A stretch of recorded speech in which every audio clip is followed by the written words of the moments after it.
नमस्कार, मी रामेश्वर जामगे राजमुद्रा न्यूज लाईव्हमध्ये आपलं मनपूर्वक स्वागत करतो।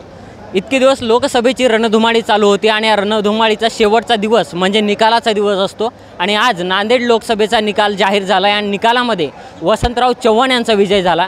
खरं तर या नांदेडमधले वातावरण पाहायला गेलं तर भाजपच्या दृष्टिकोनातून खूप मोठं वादळ या ठिकाणी निर्माण करण्याचा प्रयत्न करण्यात आला होता। स्वतः नरेंद्र मोदी या ठिकाणी येऊन गेले, पण त्याही वादळामध्ये मोदीच्या लाटेमध्ये नांदेड लोकसभेमध्ये काँग्रेसची जागा निवडून आली। याबाबत आपल्यासोबत काँग्रेस महिला आघाडीच्या पदाधिकारी आहेत, आपल्यासोबत रेखाताई चव्हाण आहेत, त्यांच्याशी आपण संवाद साधूया।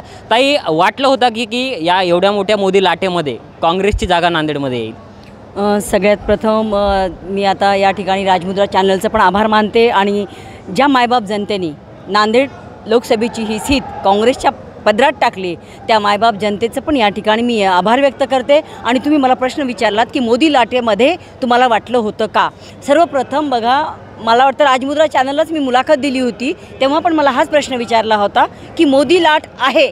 अरे, मोदी लाट नव्हतीच मुळी, यांनी हा सगळा गुब्बारा तयार केलेला होता आणि मोदी लाट जर असती तर त्यांना शिंदे गट, अजित पवार गट हे पक्ष फोडायचं काम पडलं नसतं। मोदी लाट मुळीच नव्हती आणि महत्त्वाचं आहे की जनता वैतागली आहे यांच्या हुकुमशाहीला, जनता वैतागली आहे महागाईला। आज ही इलेक्शन हे आणि दुसरं अजून एक, नांदेड जिल्हा काँग्रेसचा बालेकिल्ला आहे हे आज परत एकदा जनतेने दाखवून दिलं। दुसरी गोष्ट ताई, विचारलं माध्यमामधूनही म्हटलं जात होतं की अशोकराव चव्हाण भाजपमध्ये गेल्यामुळे काँग्रेसला फटका बसेल, या गोष्टी बोलल्या जात होत्या। पण आता निकालानंतर कुठेतरी दिसते की काँग्रेसचा सामान्य कार्यकर्ता आजही काँग्रेससोबतच आहे, याबाबत काय वाटतं? परत मी त्या माझ्या मुलाखतीचाच उल्लेख या ठिकाणी करेल। तेव्हासुद्धा मी म्हटलं होतं, मला वाटतं 4च दिवस झाले होते चव्हाण साहेब BJPमध्ये जाऊन, तेव्हा मला यांनी प्रश्न केला होता की आता काँग्रेसचं कसं होणार।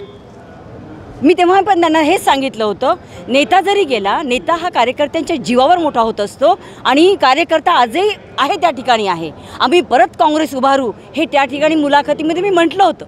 हे याच्या अगोदर म्हटलं होतं सगळं इलेक्शनच्या। नक्कीच।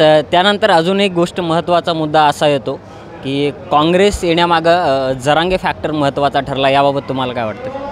या ठिकाणी जरांगे फॅक्टर महत्त्वाचा बिलकुल ठरलेला आहे, कारण या सरकारने जे हुकुमशाही काम केलं, हुकुमशाहीचं प्रत्येक आंदोलन दडपण्याचं काम केलं।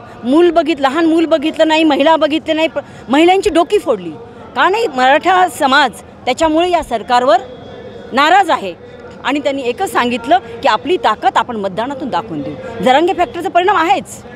नक्कीच। आता विजय झाला आहे, विजयाचा जल्लोष साजरा होते, कार्यकर्ते गुलाल उधळत आहेत, तर याबाबत तुमची पहिली प्रतिक्रिया आणि भावना काय? सत्याचा विजय झाला आहे। हुकुमशाही लोकांना आवडत नसते, लोकशाही जपण्याचा नांदेडकरांनी पुरेपूर प्रयत्न केला आहे आणि या सरकारला दाखवून दिलं, तुम्ही आमच्यावर अन्याय केला तर आम्ही त्याला प्रत्युत्तर देऊ। लोकसभा काबीज केलात, विधानसभेचं चित्र कसं असेल? आता विचार करा, लोकसभा तुम्ही काय मोदी विधी म्हणलात ना, आता लोकसभेलाच आम्ही एवढं जाऊ शकतो महाविकास आघाडी, अरे विधानसभेला त्यांना एकही जागा मिळणार नाही। विधानसभा पूर्ण काँग्रेसमय होईल? डेफिनेटली। काँग्रेस आहे, आमचे मित्रपक्ष आहे महाविकास आघाडी। लोकसभेचा विजय झाला आहे, आता विधानसभेला काँग्रेसचा विजय होईल या पद्धतीचं त्यांचं मत आहे। काँग्रेसचे कार्यकर्ते जल्लोष साजरा करत आहेत।